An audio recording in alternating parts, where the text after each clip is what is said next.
What's up, everybody? Welcome to the Altitude Show. The Altitude Show is brought to you by Mountain Tough Fitness. Go to the App Store, get the Mountain Tough app, change your life, change your mind right now. I've been using it for about 8 or 9 months now, and their program is the best one that I've found in terms of being sustainable, but also transforming my body and my mind, getting it ready for the mountains.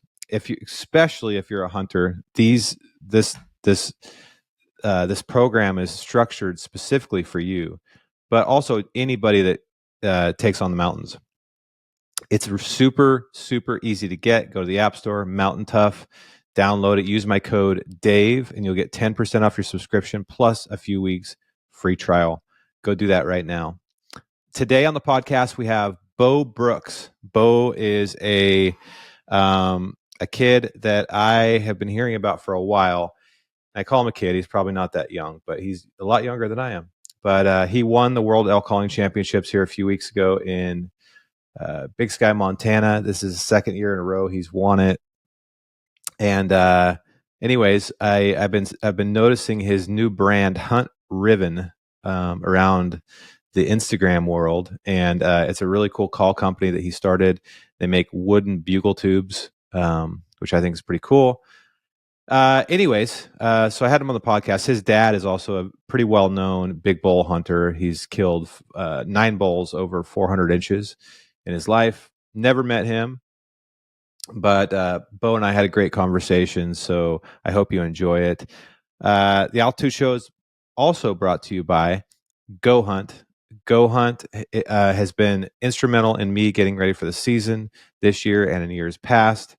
Between using their scouting tools and their research tools to learn more about units that I'm going to, whether that be Idaho, Montana, or Oregon, or using their maps, which now they have historical imagery on, which is pretty cool. You can look back as far as 10 years, I believe, on an area that you want to hunt. You can see how it looks different times a year. You can see how it changed from a burn or logging or whatever. It's pretty cool. They also have a massively awesome gear shop because they carry all the best brands, whether they're from mountaineering or just the hunting world. And anything you need for your adventures coming up, you can probably find in their shop. So sign up to be a Go Hunt member, and you can use my code Altitude, and you'll get 20% off that. And use my code Altitude in their shop, and you get a pretty big discount as well. So go check them out for sure. Peaks equipment. Let's see. Last week I talked about the teepee and trekking poles and the headlamp. You guys need to check out this brand that we are building and the products we are putting out. Peaks equipment is going to change the industry. You should listen to me now. At the base level, go pick up a pair of trekking poles. If you don't use them, you should. It helps you be more efficient in the mountains. Peaksequipment.com. That's PEAX equipment.com. You can use my code Altitude for a 10% off discount. Last but not least, outdoorclass.com is the place where hunters go to learn how to be way better at their craft. It's basically the master class for hunters. And my friend Mark Livesay, who's coming on the podcast this week, just launched a class on Outdoor Class all about e-scouting. He has turned the e-scouting world on its head, and he figured out so many cool little secrets on how to be a better e-scouter. And you won't regret signing up for Outdoor Class today. Use my code Altitude to get a 20% discount on your subscription. That's outdoorclass.com, code Altitude. All right. I hope you guys enjoy Beau and I's conversation. We talk a little bit about entrepreneurship, a lot about like specific elk calling tactics. He's a cool dude. Hope you enjoy it. See you guys. What's up, everybody? Welcome to the Altitude Show. I'm your host, Dave Brinker. Today we have Mr. Beau Brooks on the podcast. World Elk Calling Champion, all things elk. I heard turkey calls when we first turned on the podcast. I think it's kind of a little bit of everything. That's what I want to dive into. You and I have actually never met in person. I was at Big Sky here a couple of weeks ago and must have just missed you, but you ended up winning the World Elk Calling Championships. I've been seeing your is it RIVEN or RIVEN? It's Riven. Yeah, Riven. it's I've been Riven. seeing these Riven tubes all over the internet, and I thought they were really creative and cool. And I think what you're doing is really cool. I know your dad is Casey, yeah. Yeah, yeah, Casey Brooks. Okay, Casey obviously is a legend in the elk hunting world. Extremely successful elk hunter. So I wanted to have you on the podcast, and I want to talk all things your family, entrepreneurship, but also elk, which I think you like talking about, right? Oh, I love talking about elk. I do. So tell me a little bit about your family. Your dad, Casey. Gosh, that guy has taken more big bulls than probably just about anybody. Maybe top 5 ever that I can think of in terms of just just amazing elk. Yeah, no, he's dedicated his life to it. That's for sure. And that's, growing up with dad and actually my mom, she's a big elk hunter too. And so it's really just super cool to be able to do that with my family. But no, dad's very accomplished. I think he shot 80 bulls with a bow and 9 of them over 400. And, he's really, he does good. Mostly calling, there's a lot of different ways to hunt elk, but we grew up hunting elk. Just we want to call them. That's why we're there. We have units where we hunt. They shut down and stuff, and we will be quiet and we will do what we have to do to kill an elk. But at the end of the day, man, to me, it's that interaction, and that's with every species that we hunt. And so, how did your dad get into it originally? What's funny is he actually grew up in downtown Portland, and my grandfather just started hunting, and he got into it. His father really didn't hunt much. He was more of a fisherman, duck hunted a little bit, but got into it. They rifle hunted in the beginning, and then dad just one day at 18 years old decided that he was gonna start archery hunting, and shot a deer, and then he started elk hunting and got permission on a place, and he was hunting public and private at the time, and they actually gave him permission. And I remember his first bull he ever killed was a spike, and over the moon, excited. He hunted for like 20 days to shoot his first bull. And no, man, my grandfather was also a hunter's ed instructor as well, so kind of just been ingrained in our family ever since. Forever, really. A hunter's ed instructor in downtown Portland. Yep, he was able to teach hunter's ed in school. So, oh wow, yeah, and that was back in the day when he was able to do that type of stuff, and so it was really a really cool deal. So, and are you an Oregonian, or you live in Washington now? Washington, yeah, I'm from Washington. Yep, and we live right on the border though. Like, right. It's. I spent my whole life hunting in Oregon, and I do the majority of my hunting in Oregon. So, oh really? Yeah, that's where I do almost all of it. Yeah. Wow, that's cool, man. I obviously I live in Oregon, so I'm a lifelong. Well, I lived in other places for a while, but it's good to meet another Pacific Northwester. Dude, I love it. So you grew up around this. Your dad spent an enormous amount of time to kill it. You say 80 with a bow? 80. Yep.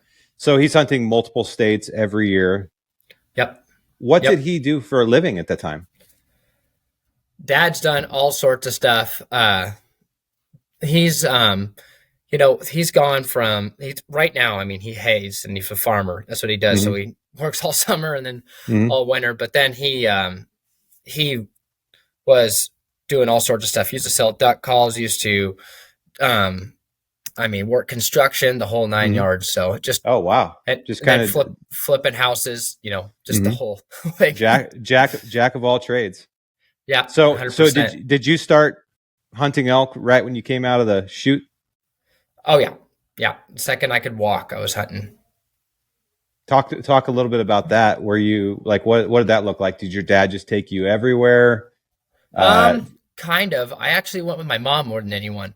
My mom, she would hunt elk every single weekend all the way through the season. And we would go, Eastern Oregon, and I'd either have somebody watch me or I would have to go to, I'd have to go with them, and it was most weekends, if not every weekend. And during the week at times that we would be hunting elk. I was never allowed to play football growing up. Dad's like, don't be a fairy. He said, go elk hunting. And no, we never I never had any fall sports. I played like basketball in the winter, but elk season was elk season, and that's the only thing that we did. Mm-hmm. And have so, you always just been interested in the archery side of it, the rut side, the calling side, stuff like that? Yeah, all calling. Like ever since I was a kid, I'd walk through the woods, and man, I mimic every single sound. That's just it's just part of my being. And so, okay, so when did you start competing? I think 18 or 19, I started competing in elk calling competitions. I started calling competitions when I was 9. Okay. So yeah, I was doing waterfowl calling competitions. I never knew there were elk calling competitions, to be honest with you. I knew there was a world, but it was a long ways away, and I never called in it. But then I started calling in Oregon at 18 years old, or so, I believe. And then I'm like, oh, I'm going to go call at Worlds. And I did that in 2019. I called in the Worlds for the first time and didn't do well, but it just takes time. So waterfowl was your first obsession in a way, in terms of calling, which is yes. Which is a much more diverse set of calls. Obviously, there's many species to know, but from a competition standpoint, oftentimes it's pretty simplified. But are you a big duck hunter too? Yeah, big duck hunter, big turkey hunter, big elk hunter. So 30 days of elk season, 80 days of duck season, and 60 days of turkey season. I live, breathe, sleep it. And luckily my job allows it. And so I do. What's your job? So I work for Higdon Outdoors, along with Riven, but right. I work for Higdon Outdoors, design waterfowl decoys, calls, waterfowl products, and then turkey. They actually brought me in originally to design the whole turkey line. So I've been building mouth calls for a long time, and I build elk calls, turkey calls. So they've had me come in, design the turkey calls, then we did the decoys and just built out that whole line. And so I do product development. I work in marketing most of the time. And I have a lot of hats here.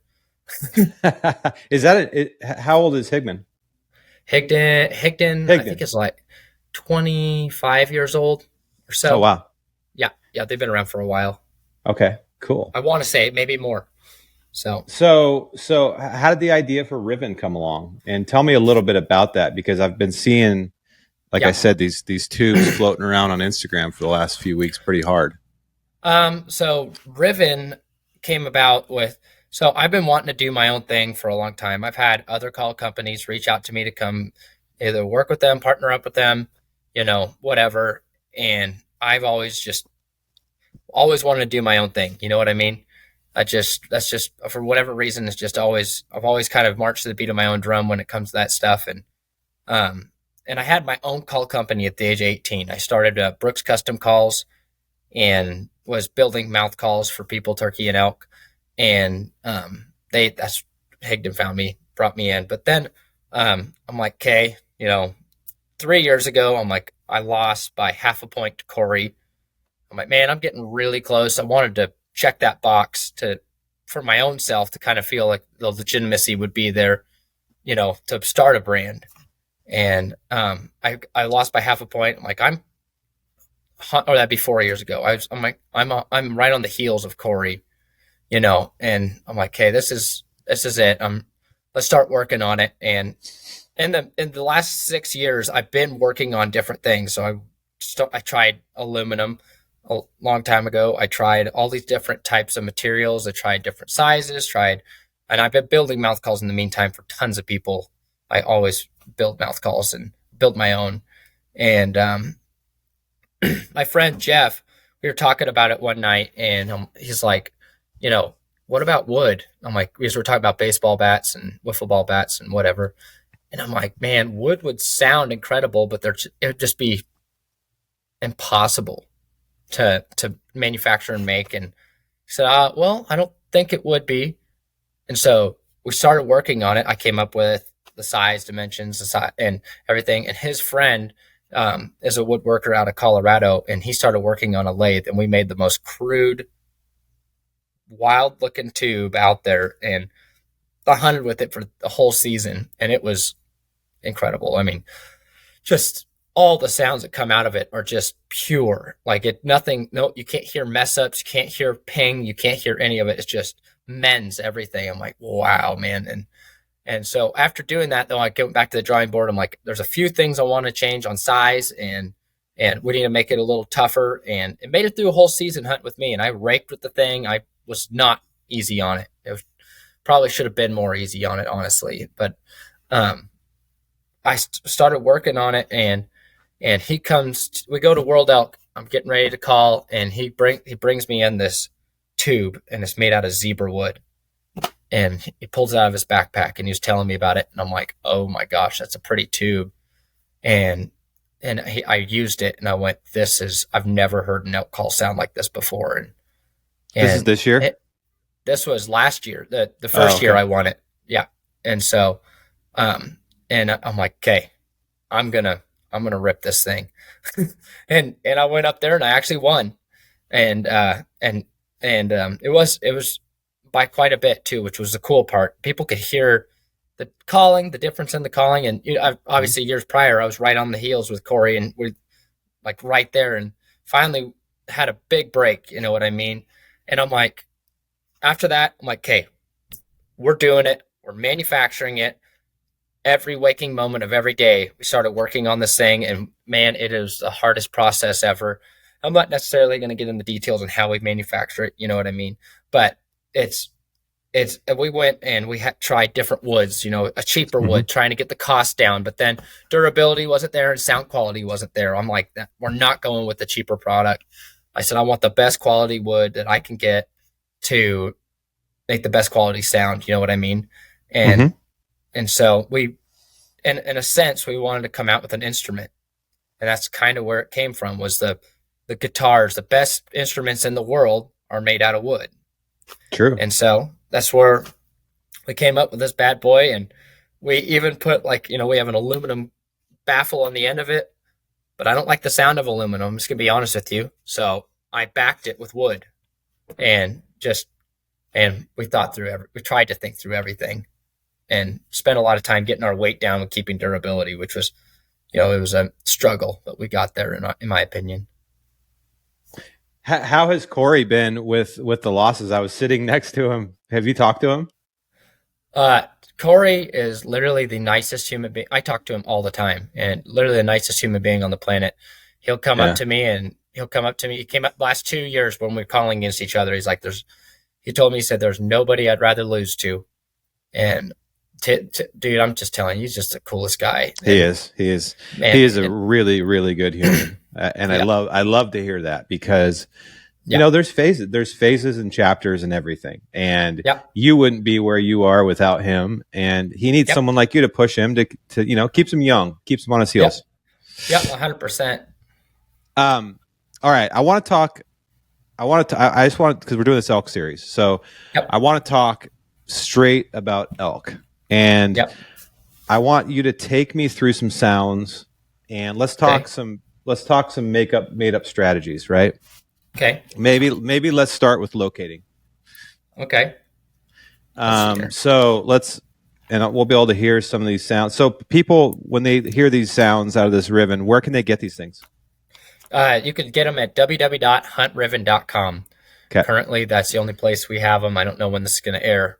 I know we've got some dealers. It'll come out on Monday. Okay. Then huntriven.com. Awesome. Yep. So you're showing up to a new area in Eastern Oregon. You don't know much about it. You're out to locate. What, or you don't, I mean, you're assuming there's elk in this basin, but you're locating. Let's hear some sounds. Let's talk through your strategy for entering that hunt.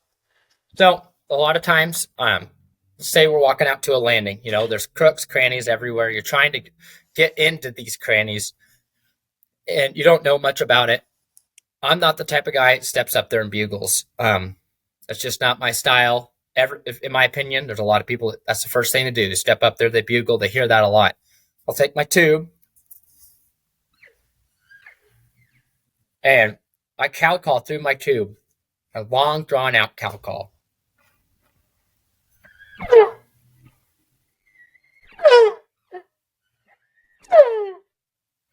You can hear that, and it's trying to get a little quieter for this, but I'm pushing that pretty hard and dropping my jaw and just yeah, yeah, and you can hear, just like a locator bugle is going boom, boom, boom down through these nooks and crannies, and a lot of times I'll get them to go off that, and then I give them time. I sit there, my legs crossed, and I just listen, and I listen and listen and wait, and then I'll do it again, cow call, and maybe in a different direction. But sorry, I dropped my call. Very important. But maybe in a different direction, like maybe there's something right here, and then I'll step up and I'll get into my bugling. So let me see. And that cow call you were doing, that's a mature cow. You're not trying to calf call or anything like that. Nope. No. And if it's a real tight environment, it's real tight, and I'm like, man, there's probably a bull in here, I may start off with the cow call without the tube. But just general rule of thumb, my favorite thing in the world is get out. 9 times out of 10, I'm gonna cow call. You're gonna blast it. Do you think? A lot of times people think that's too much, too intense, too loud, too fast. Do you? Obviously, you don't think that. They'll sneak in. They'll be like, real quiet. So I have a good friend that I guided for, and we were talking one day, and I'm up there calling, and he's like, you're being really loud. And I'm like, that's how I turn over rocks. I get bulls to bugle that other people won't, and I'll have them. I've cow called like that, and they'll bugle from here to 50 yards away. You're just like, oh, he's right there over the hill. It's what it is it's just getting in their face, in my opinion. And it's not an aggressive way, right? It's a cow call. It's just getting in there. And so my friend, when we were calling, he's like, maybe we shouldn't do that. So I didn't do it I got in my head. I didn't do it for a day and a half, and we didn't hear a bull for a day and a half. Like, okay, and it's a very high pressure area, and that's it. You would think that in a high pressure situation, you may want to back it off a bit. And there's definitely places that you should do that. But for locating bulls, my favorite thing is to just try and get in there and turn those rocks over. I have noticed that. I can anecdotally agree with you. I have noticed that when I overthink, if I'm in I overthink my calling, and I over critique my calling, and you come off cautious, and it sounds faker, or it doesn't sound real. When they're acting like elk and relaxed, they are loud and annoying. I don't know, for the listeners out there, if you've ever had them walk by your tent in the middle of the night when they're relaxed and they're all talking. Yeah. It's loud. It branches, brush. The cows and calves are annoying. The bulls are they sound like dinosaurs. Right. And they're just a long drawn out cow calls too. A lot of times when they're happy and excited, they're bucking and kicking. You'll see them out there. And I've had people say in other states, which we don't necessarily know about, we don't have the wolves, right? So like in Oregon, they say the cows don't talk as much, which I don't know about that, but I've definitely heard cows in Idaho. I've heard cows in Montana. I've heard cows in Nevada that have gone nuts too. So, that calling tactic has worked great for me. And it's just like one of those things, you pick and choose what you like, but it seems like a lot more of those cow fests like that happen where there's larger groups. Yes. If you get some of these areas in Oregon or wherever you're hunting, where there's like 5 elk here, 4 elk here, 6 elk, there's just less talking altogether because there's not as many elk. Exactly. So anyways, keep going. Let's hear what goes on next. So you did those 2 or 3 cow calls. Yeah. And so I'm going to take off my headphone. Go ahead. Let's see. I got to find the one, right? Let's see.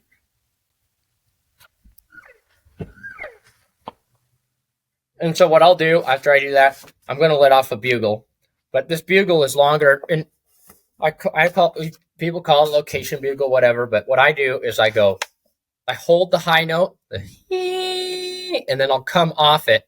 So I'm just getting as much as my lungs can possibly get. So I'm reaching it all. So. I got to grab a different guy. That's how it goes, though. We got it. These are all broken from last year.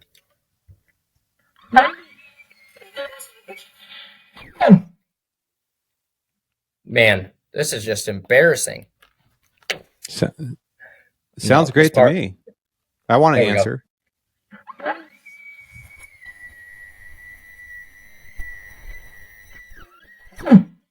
So you really hold that high note. Yeah, I hold the high note, and then you can hear I'll drop. Oh. And you kind of drag it out, huh? Like that. You slide it back down. I slide it back down because what you're hearing is you're gonna at different distances and stuff. You'll hear that different octave, and it's not gonna win contests, but we're elk hunting. We're not in a contest. You know what I mean? Right. And so when it comes to, and I mean, honestly, to me, it's not the best sounding bugle I do, but I'm trying to dig them up. You know what I mean? At distance, I believe it sounds the best. And so, and that's usually I get up there and I get a big breath of air. You know what I mean? And I let her rip and as much as I try and get it out there. And you do that. Let's say a bull answered those cow calls and you wait a while. Do you answer him? You're not answering it from there, are you? Are you waiting to go get closer to him? Are you trying to get him fired up? So if he answers the cow calls, if he answers those cow calls, what I'll do is I'll sit there for a second and just wait, and just like 5 minutes probably, and I'll do it again. And then do a couple more of those cow calls. Okay. Let's see. Some of those long drawn out.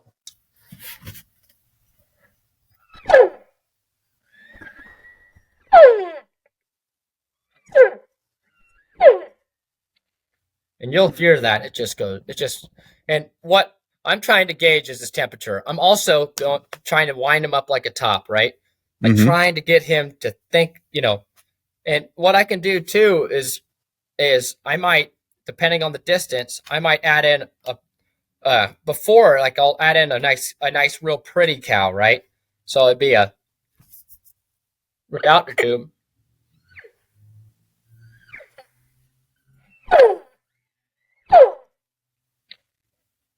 And, to an extent, in my mind, I'm kind of trying to prove that I'm a cow.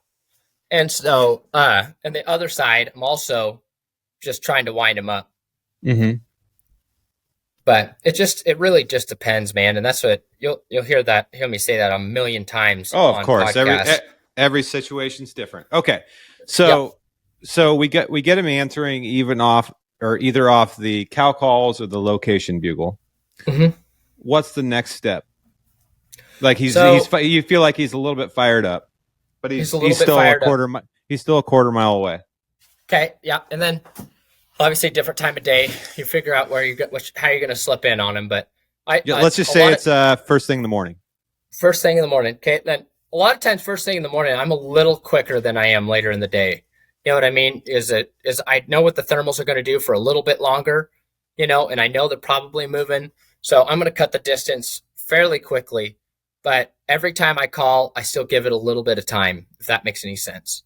I call and I'm just like, okay, because there are a lot of times more times than not, I've learned through the years that they'll come from a long ways that if you're, especially if it's a little earlier in the season, like you get him wound up enough and all of a sudden and you look over and there he's standing right there.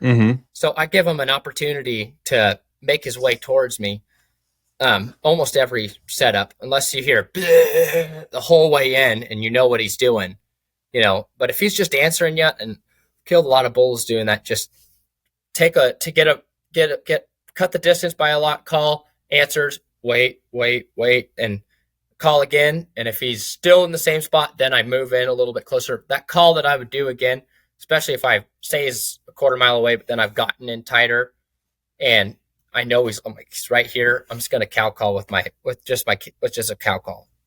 Just a real sweet, pretty cow So you're call. Off the tube then? Off the tube.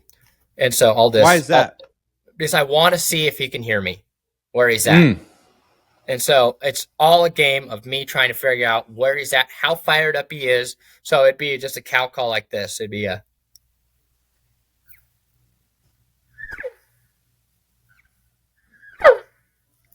And I'll sit there I'll listen. If he doesn't answer me, then I'll get the tube and just one time and just see, one, how fired up is he? Two, where is he at? Because if he can't, there's a good chance that maybe he can't hear you that well. Or if he's just over a lip, if you cow call with that tube and he answers right off the bat, it really didn't tell you much except for he's fired up. You know what I mean? Right. And so understanding how far your cow calls can do, quiet and with the tube can be very helpful in pinpointing where that bull's at. Okay. Yep. So he's pinpointed. He's Yep. pretty fired up. Yep. So let's just say you're 150 yards away from this thing. Yeah. What's that? I usually go straight to breaking when I get that tight. Really? Yep. Are you bugling back at him when bugling unprovoked? Or are you just starting to rake to really piss him off and you kind of go quiet a little bit? In this scenario, right, I'm cow calling my way in. If he's answering a bugle every time, then I'm going to get in there and just scream in his face. But if he's just answering my cow calls, what I'll do is I'll rake, real pretty, and then I'll chuckle at him. But it's not a big chuckle. It's just a.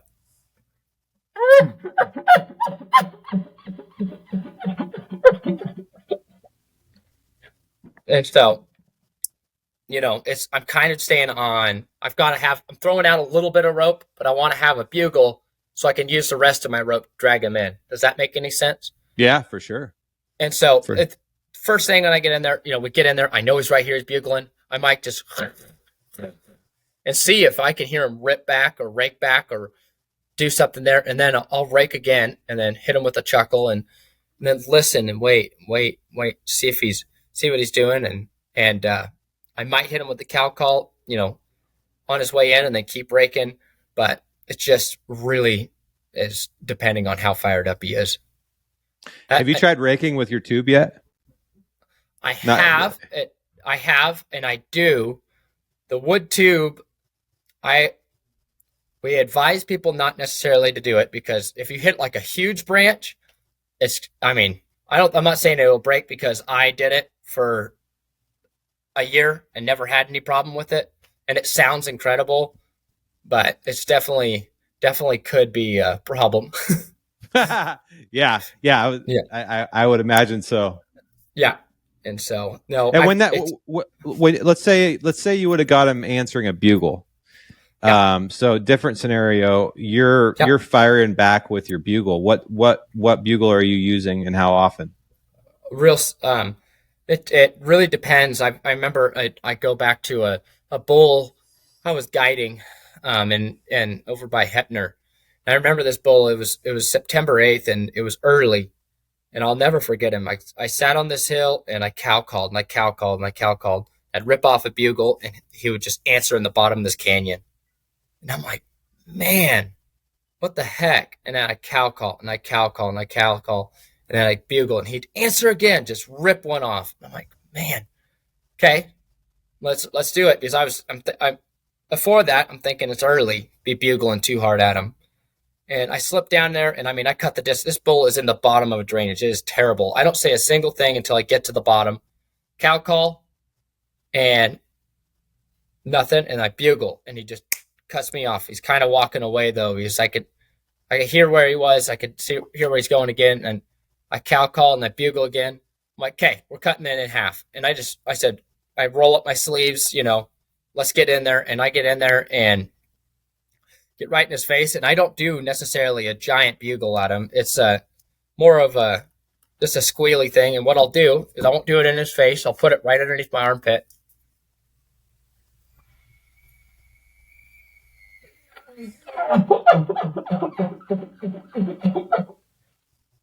And a lot of times, if you're in their bubble within that 100-yard range, you have a very good chance of turning him around and be like, okay, this isn't going to work for me.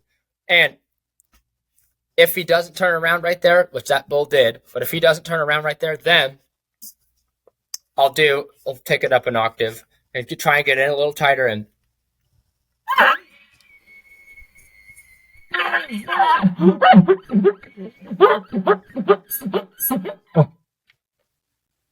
God, that sounds so good. Yeah, and they just take that next octave because you've heard it multiple times. I guarantee it. That bull is just does little tiny bugles, and then when you get his attention, he just steps it up 2 notches, just yeah. And you're like, okay, get down, he's coming.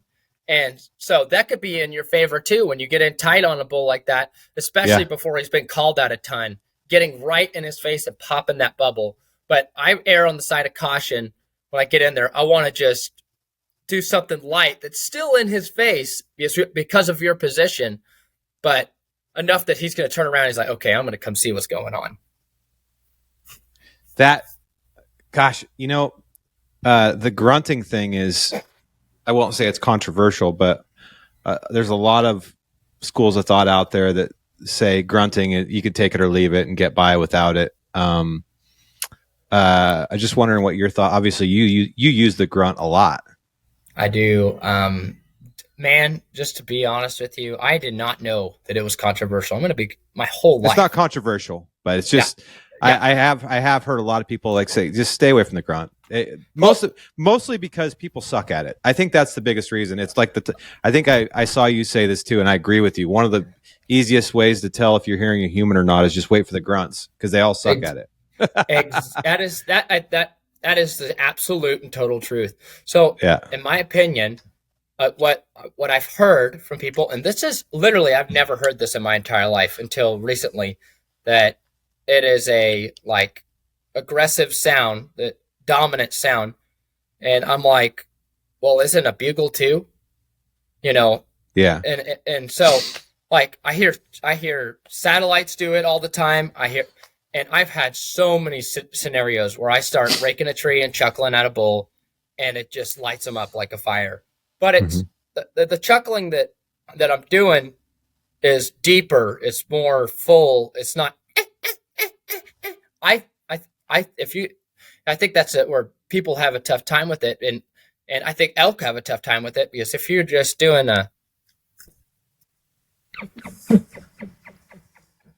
in my opinion, there's no realism to that, and that's a very easy way to pick out that you're not an elk. Yeah. So but I think on your Instagram the other day, you were talking about how to fix that. Can you talk a little bit about that here? Yeah. Because I do think that that is probably the hardest part of a bugle to master for most people. Yes. And usually when you hear the real beginners out there, they're like, I mean, it's like, it's really, really, really bad. And I guess that's okay for those of us that want to call elk in because, but I'm all about helping people and I want to learn too. So teach us all how to get better at the grunts. Yeah. So that grunting is my favorite. I'm just going to put it out there. I love grunting. So what I do is I take the tube and I will put my top lip on the inside of the tube. Because I was thinking about the other day when I was going to do this tutorial. I'm like, how do I chuckle and make it sound different than everyone else's? So what I do is I put it on the inside here, but then I drop my jaw to the bottom of it. It's almost like you're drinking a pop, right? And so if you close it up and close your lips, you're going to get you can just hear the difference right there. Yeah, absolutely. And so what you're doing is you're opening up your throat and you're using your stomach. Hear that? Yeah. You can feel it in your chest. Whoop, whoop, whoop. Yep. And that's how you get it. If you do it with your throat closed, which is why when you have your lips closed, it's going to naturally close your throat a little bit. You're going to get a Does that make sense? Absolutely. And so by opening up your mouth a little bit and going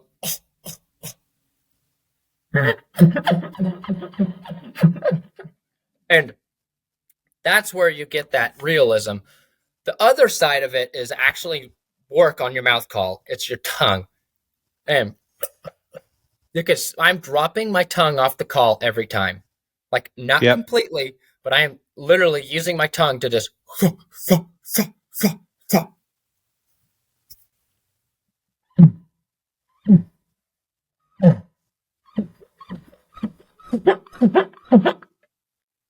If that that sounds so good.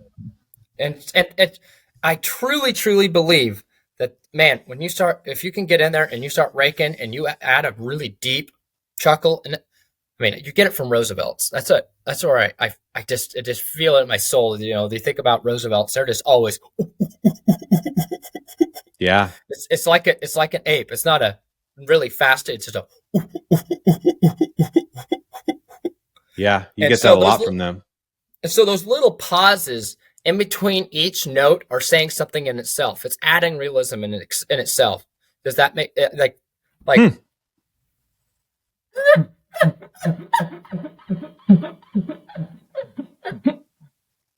I think that is adding that much more realism, because everyone else that you hear out there is. Oh, okay. It's your cadence, your cadence. The rhythm. Yep, adding a good cadence to your call can just add 40% more realism right off the bat. That's it. And the best way to practice that is just slow your calling down. You don't have to rush anything. You can take your time and just practice just one oomph at a time. Yeah, and when you do that, it sounds like a bark, but there's a bunch of barks together. Yep, it's a bunch of barks together, but just kind of, and then shaping your tongue just a little bit so it's not quite the, if that makes sense.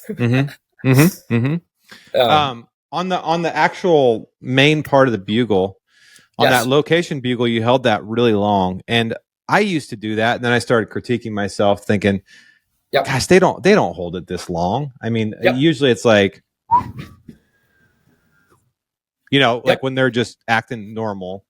There's always variations, but I got in this habit of where I was holding it really long. I think mainly because when I find that note, I like holding it because I'm like, yeah, there it is. And it's like, yeah, I'm going to hold it as long as possible because it sounds so good. And the longer I hold it, the better chance I'll get an answer. Right. What's your thoughts on that? Do you think it hurts? Doesn't matter? I think that, in my opinion, I really like to hold it because I want to make sure that he heard it. Does that make sense? Especially at long distances. When you're getting in tight, things change. But when you're locating a bull, you're trying to make sure he hears you. Mm-hmm. And so, it kind of takes away the realism aspect of it.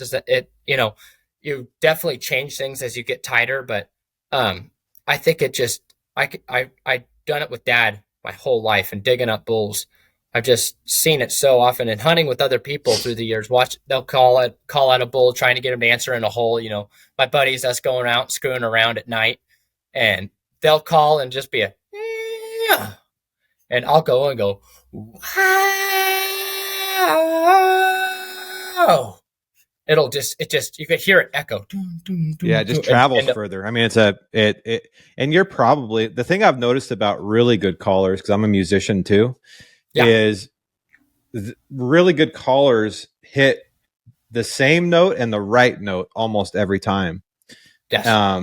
And most amateur callers are way flat, like several steps flat, like they're not even close to the right note. And I think nature has found a way to evolve where nature has figured out the note that travels the best. And I think the note that you're hitting is probably pretty close to an E flat. And I think just most people don't hit it. It's way short. Like if they were singing that bad and on American Idol, it would not be good. And elk can tell a difference, man. Just putting it out there too, like, don't have to be a good caller to hunt elk. Like, timing's everything. No. Like that's I'm not saying anything about not being good at elk calling. There's a lot of killers out there that don't know that can't call elk very well. But like, it's just a tool in your arsenal, and to get better at it. You know what I mean? It's just like having that grab bag and being proficient with a call and being realistic with a call. Man, elk come in great. I mean, I don't know anybody that believes that they at times they don't come in awesome. You know what I mean? And they don't answer awesome. So even for the people that still put away their calls, getting one to answer and figure out where he's at, you're going to get on more elk, in my opinion. Yeah. I go through phases, man. I go through phases. I grew up heavy calling. My dad is a 100% voice caller. I grew up around that. I was a voice caller until I was like, 13 when I stopped going, puberty. Yeah. But I called in bulls, when I was a kid with just my mouth.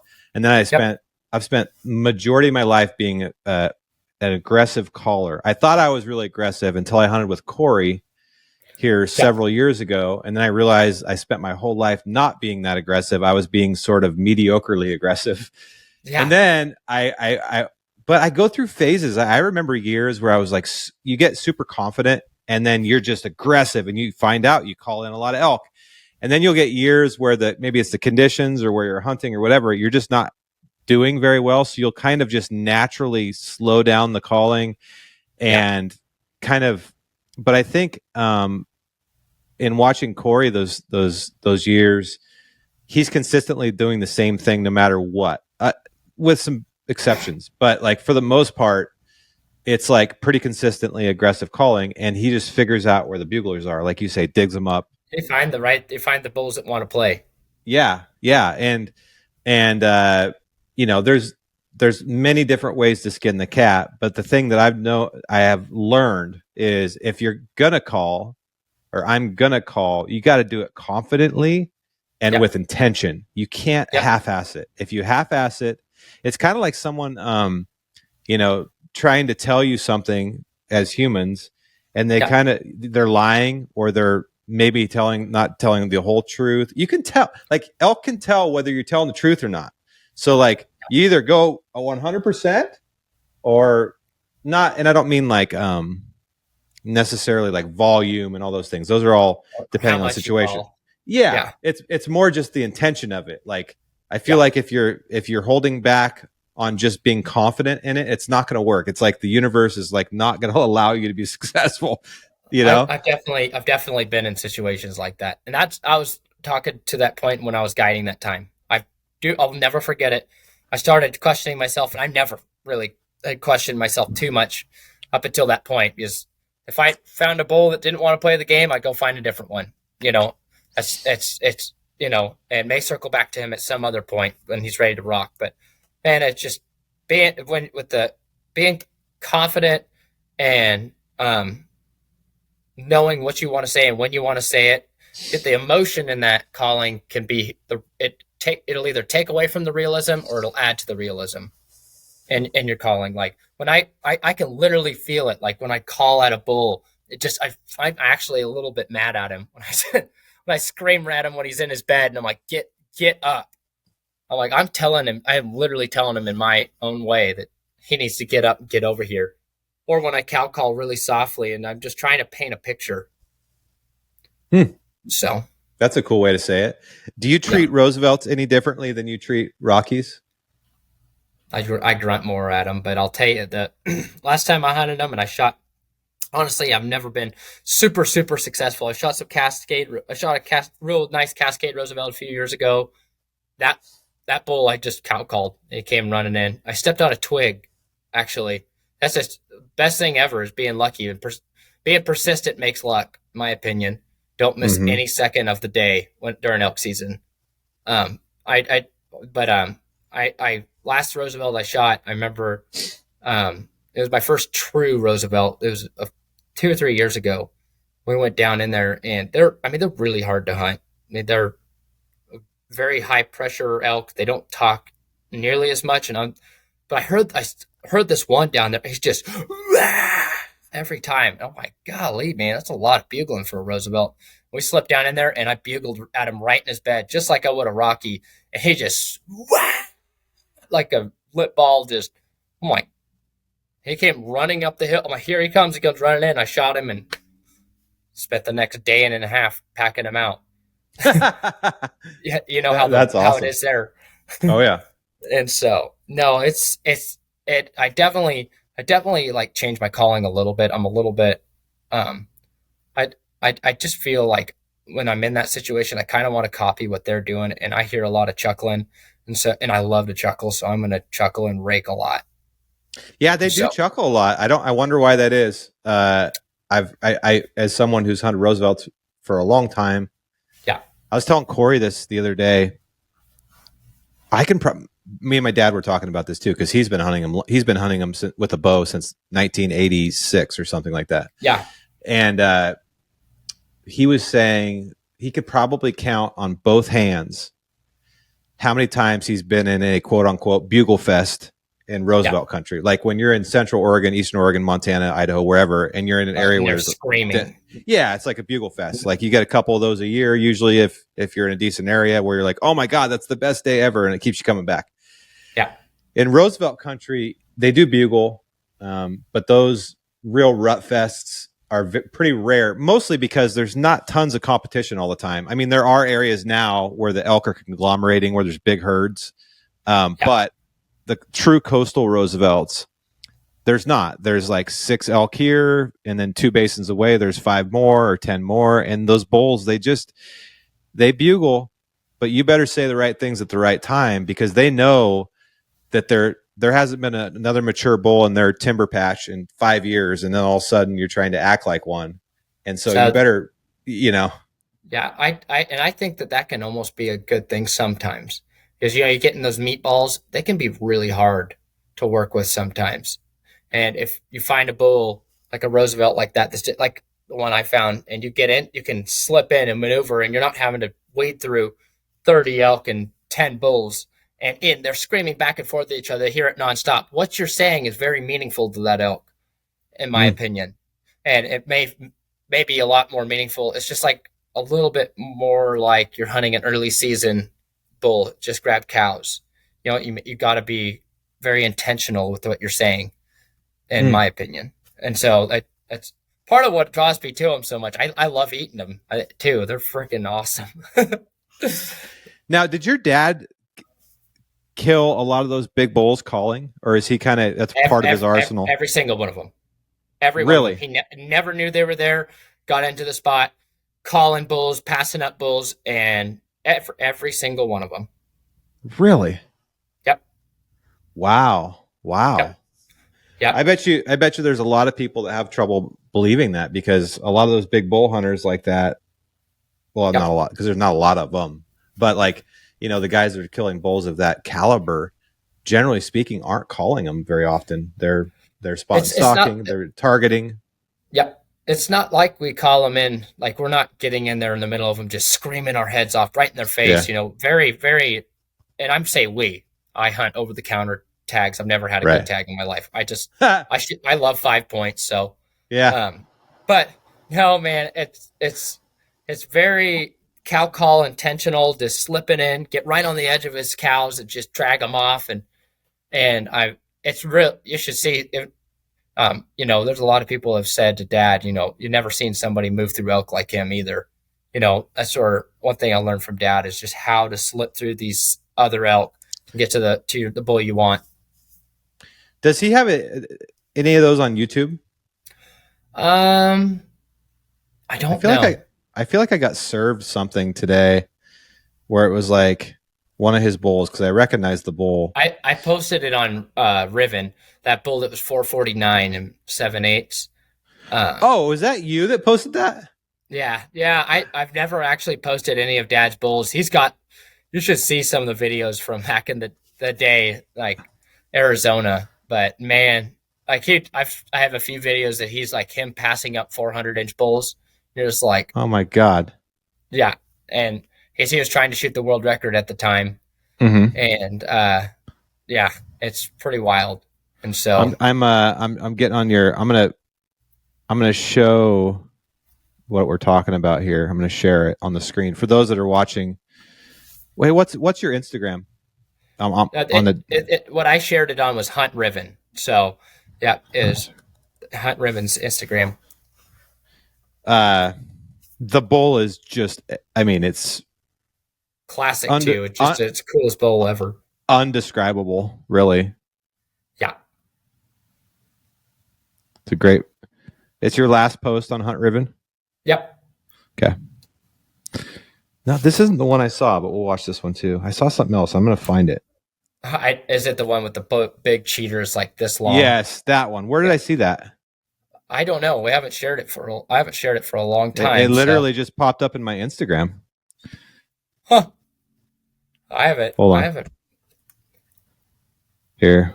Let's stop here.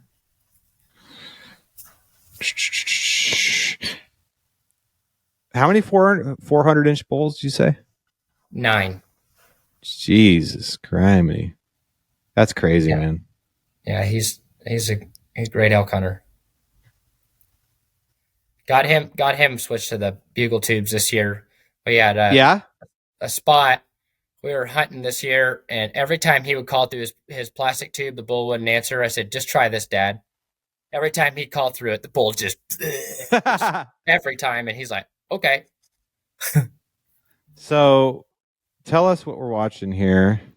So this is one of Dad's. This is currently number 4 Pope and Young all time with a bow, and it was number 3. So Dad had number 2 and 3, but this bull goes 449 and 7/8. And man, I don't know who else could keep their composure. Dad cow calls and these oaks, and this bull just blows up, comes running in, and he slocks it. Look at that guy. He's got like that crazy cheater on one side. It's just wild. I'm going to give us some volume here. Give me a second. Having some technical. That bugling in the beginning is nuts. Yeah, I want to watch that. Here we go.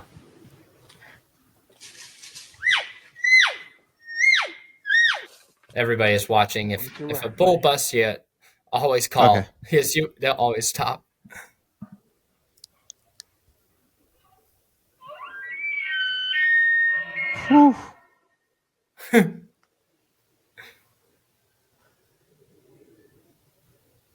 What state is this? Arizona. Yep.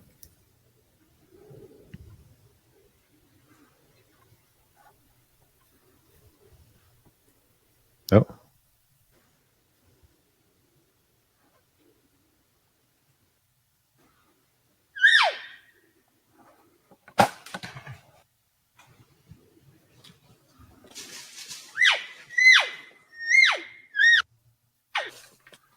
Don't break your rack, buddy. Jeez, man, that's crazy. Rolls right into the road and almost hit him, and I cut some of that out, but that's wild. Wow. Here, I'm gonna get rid of this real quick. What an insane bull. Yeah. Hold on just a second. It's a wild one. Oh, you still there? Yep. Okay.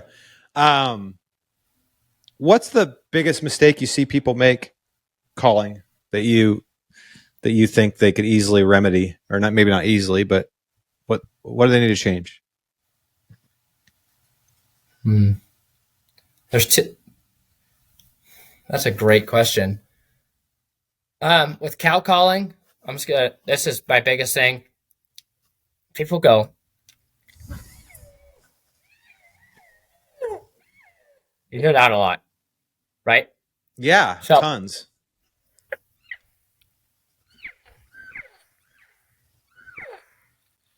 What you want, what I believe, is you drop your jaw a little bit.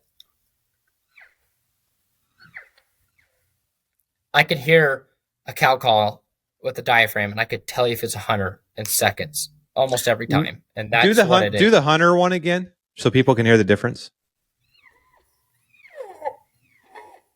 So they're kind of with their. Yep. And there's some people out there that can make that sound great, but the easiest way, in my opinion, is just dropping your jaw. And then I actually take the side of my lip and I bounce it off the side of my lip, and it adds so much realism.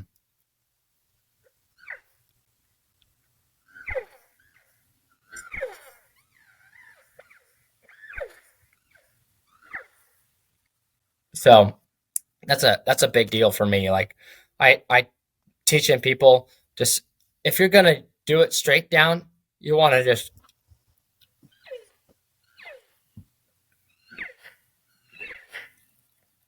Just drop your jaw and your tongue and let your tongue sit there and vibrate. So that's where you're going to get your nasally side of your cow call. Yeah. And I think that's very important. What about calf calls? Can we hear some of those? Yeah, I do a lot of calf call. I do a lot of calf calling, especially when cows are going crazy.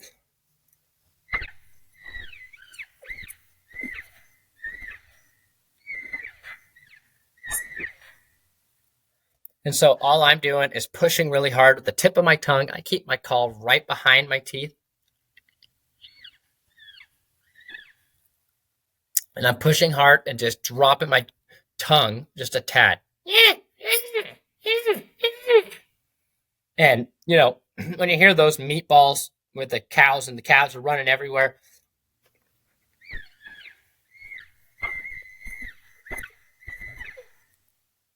if you start calf calling like that, like you get on the edge of these elk, a lot of times I've noticed that I call cows in and bull will follow. Mm-hmm.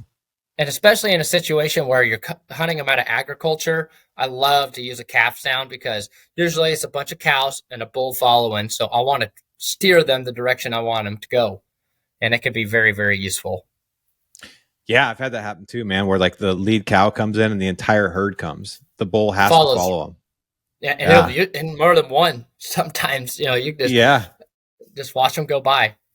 Yeah. Yeah, when that calf call works, man, it is deadly. One of the coolest elk experiences I ever had was me and my buddy were in Montana hunting some actually what they call block management in Montana, which is private land, but they allow public access. And we were on the edge of this meadow, and we'd been there all day, and we'd seen some elk earlier, but it was really quiet. There was nothing going on, and I'm talking nothing. And we were in this one little. We were by the river. We were in this cottonwoods, and there was like 2 or 3 timber patches around this big meadow, but it was just dead quiet. And then all of a sudden, we see a calf run out of one of those timber patches, just bawling, yeah, and then another calf follows her, and they're like playing. They're like running in circles, bawling, crying, but they're like 200 yards from the timber patch, and it was the weirdest thing ever, dude. Like, every patch of trees started bugling. Turns out there was like 100 elk around us.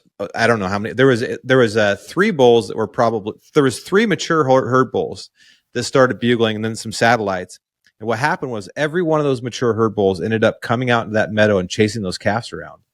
And I'm like, dude, I need to learn how to make whatever sound those things are making.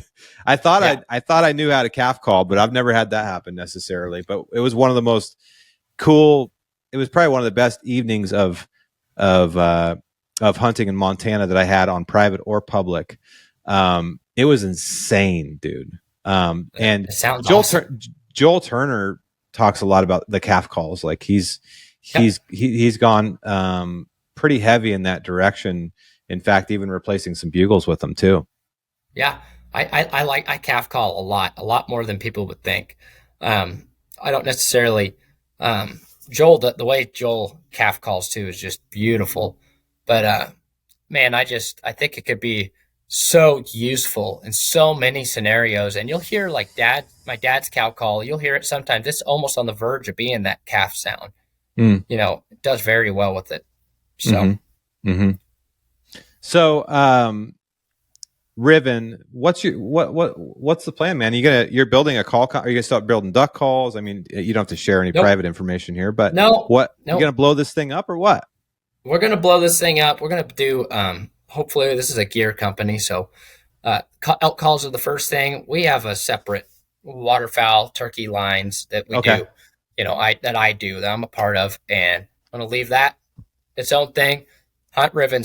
It's elk. We live, breathe, sleep big game hunting, and I want to keep it going down that path because there's tradition in every one of these different types of hunting, and elk. I want to bring in more tradition to this space, if that makes any sense. Yeah. Like with the bugle tube, we want this something you're going to hand down to your kids. Every little scratch dent has a story. At the end of the year, I throw my bugle tube dang near in the garbage, my plastic one. I just don't care about it. You know what I mean? And so I just really want something. I want it to feel like all these years of myself elk hunting, my dad elk hunting, and all my friends, and just it's a way of life for us. And I just want it to be felt in the brand and everything we do. I love that, man. I told my daughter the other day, you can get rid of everything I have when I'm gone, other than my bows, like my recurve bows, my wood bows. Compounds, they'll be meaningless by then. My guitars and a few of my most special guns. Everything else, do what you will with it. I mean, my antlers by then will just have dust and spider webs on them and all that stuff. But yeah, there's something about there's something about that wood, right? Like my guitar, like all the pick marks and like that thing is actually all of my recurve bows. Same thing. I would never sell them. I don't care how much they're worth. But like the compound bows, I mean, obviously I like it, but I don't. It's weird what wood does, you know.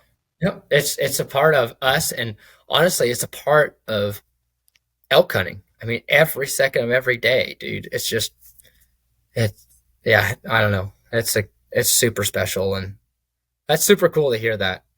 That's just exactly how we feel about it. Yeah. Well, everybody should go to huntriven.com, right? I think so. I think they should go there too. I think they should check out what you're doing on Instagram.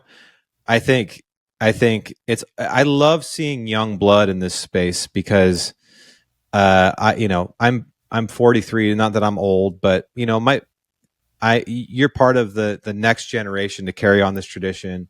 And I actually made a film about this tradition when I was at Sitka Gear called The Linguists. And you are sort of the next generation of that. And I think it's super important because this is how I grew up too. It's how I want my kids to grow up. And it's just such a meaningful existence. So good on you, man. I'm super proud of you and stoked for you. You're 2-time world champion now? 2-time. Yep. All right. Well, Corey's got to get his shit together. I don't know what I'm going to tell him. Hey, you gotta give Beau a challenge next year. Oh, he gives me one every time we call against each other. Corey's an incredible caller. Yes, he is. Yes, he is. Well, I appreciate you coming on the show, man. Any parting words of wisdom? Man, I just enjoy it. I see a lot of, in this day and age, I do a lot of social media, so I see, and I manage a lot of accounts too, so I see a lot of negativity. Man, just because you don't do it that way doesn't mean it's the wrong way. You know what I mean? And it's very discouraging to all these kids, in my opinion.